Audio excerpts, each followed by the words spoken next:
Make it stop.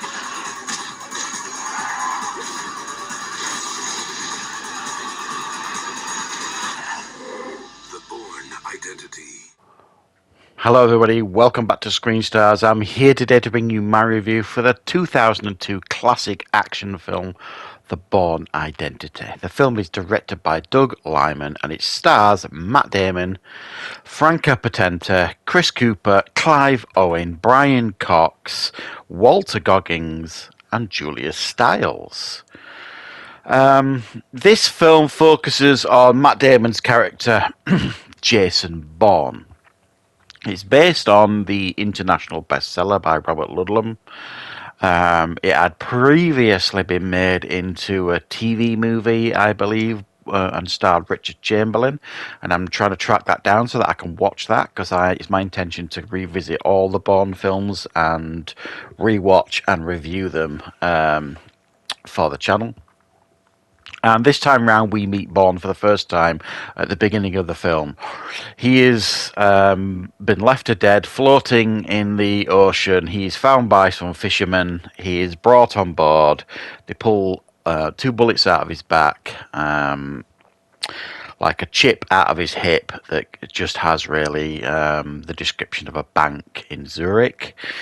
He wakes up, he's got no memory of who he is at all, but he realises he's got a series of exceptional skills that make him a very specific individual, a very dangerous individual. So he sets off to try and find out who he is, where he's from, and along the way he meets Marie, a young German person who agrees to help him. They end up teaming up and trying to keep away from Treadstone, his bosses, who are out to bring him in by any means necessary. Right, what are my thoughts on The Bourne Identity? Well, this film, I think, is one of the most significant and influential action films of all time. And that might be a bold statement, but I genuinely do believe that. Number one, it was the start of the age where anyone could be an action star. Before this, really, the majority of action movies that we were presented was, starred, the likes of Schwarzenegger and Stallone and Van Damme and Dolph Lundgren and Seagal and all this kind of stuff. And Chuck Norris and, people that were kind of, groomed to be action stars. That's what they did. And very, very few and far between were like what you would describe as ordinary actors or non-physical actors becoming action stars. There are probably some examples, but I'm not sure how many successful examples there had been up until this film. Because before this film came out, this was probably my first experience of watching a Matt Damon film, because up to that point I'd not really been interested in anything he'd done from memory. I mean, now I do appreciate some of his early films like Good Will Hunting and stuff like that, but at the time in 2002 I wouldn't have really given a monkeys back then. And Matt Damon in an action film, you kind of like, I don't get that.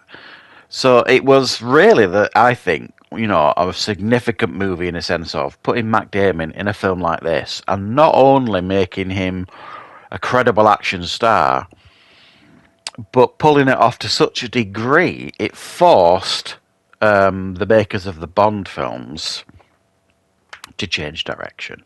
Because up to that point, they'd just pretty much finished with the Pierce Brosnan era, and it was getting a bit silly, I think it's fair to say. A lot of people were kind of zoning out of Bond at this point. And the Bourne films were done so brilliantly, and it really did force Bond to kind of relook at itself. And what we got with the new age with Daniel Craig was, I think, inspired by the Bourne Identity films. It's also, I think, for good or bad reasons, it was pretty much the invention of shaky cam as well. Now, shaky cam has kind of become one of those things in action films where it's really nauseous and really annoying and frustrating, because I think anybody and everybody did shaky cam following the Bourne films. But the problem is, 90% of the people that use shaky cam, didn't do it in a way that made it feel impactful and realistic. I can still watch the Bourne films, and the action sequences in those films and the hand-to-hand combats in especially is really, really fantastic and really gritty, and it feels ultra realistic to me, and it's just done so brilliantly. And I thought Matt Damon and everybody else involved in the fight choreography did a tremendous job. I really, really do. So some people might look back on this now, some of the action sequences, and feel like they've dated poorly. I don't agree. I actually think they have stood the test of time, and they still feel fresh for the time and suit this picture perfectly, in my opinion.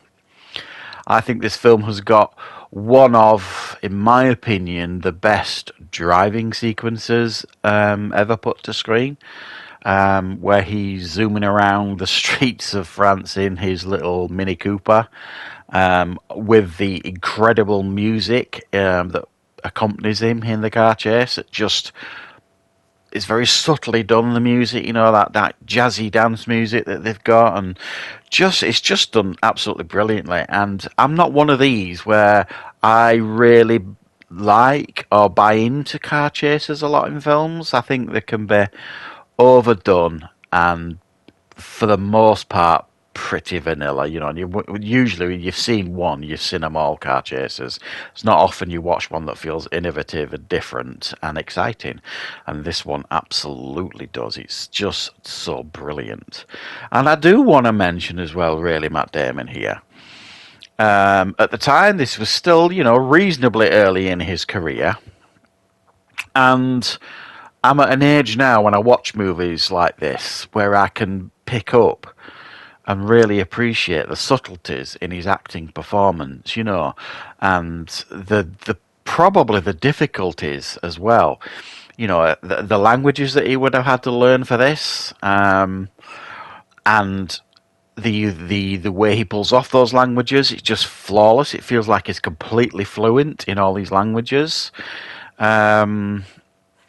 Obviously, the fight choreography, the hand-to-hand stuff, and the gunplay is all done brilliantly. But it's just the subtleties as well. If you look at his performance, it's the way he looks. And one scene in particular is like when he goes to the bank in Zurich and he gets that case and he opens it up and he finds out his name for the first time since, for about 2 weeks. He doesn't know who he is, and he sees a passport with his name, Jason Bourne.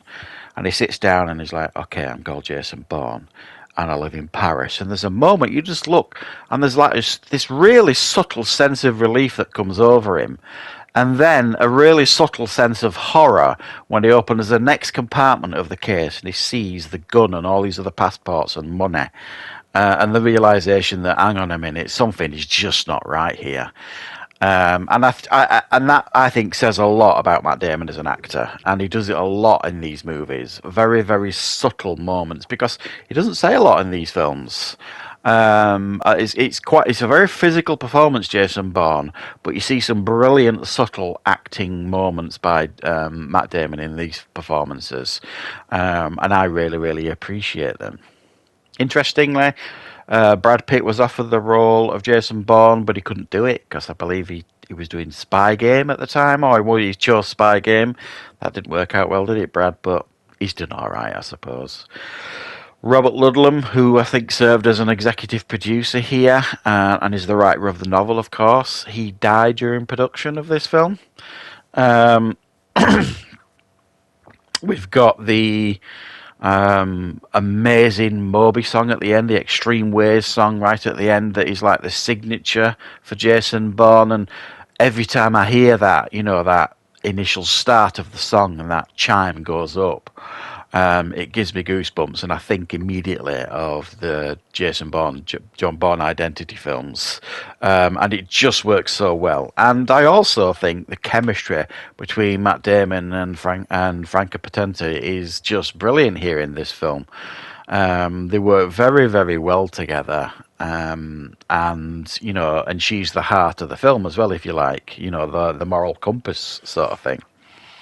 So I think this is, one of the strongest action films I think of, certainly, the last 20 plus years. I think the Bourne films have all been excellently done. I'm a huge fan of all the Bond films. I mean, there's rumours as well that he might be coming back.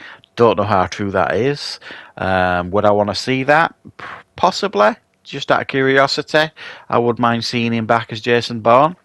But as I've said, I'm going to revisit, guys, all the Jason Bourne films. Supremacy next, Ultimatum, and then Jason Bourne that came out in, was it 2015, something like that. And then I'm also going to review and watch for the first time the Jeremy Renner one. What was that called? I can't remember. I've never seen that one before, so that'll be a first time watch for me for that one. I didn't fancy ever checking that one out because I just thought they were trying to just cash in on the Jason Bourne name, but I will give it a go for sure. So yeah, guys, let me know what your thoughts are in the comments here about the Jason Bourne films, and in particular this film, and let me know which is your favourite in the series of Bourne Identity films, and I will of course be back with plenty more reviews and content on the channel very, very soon.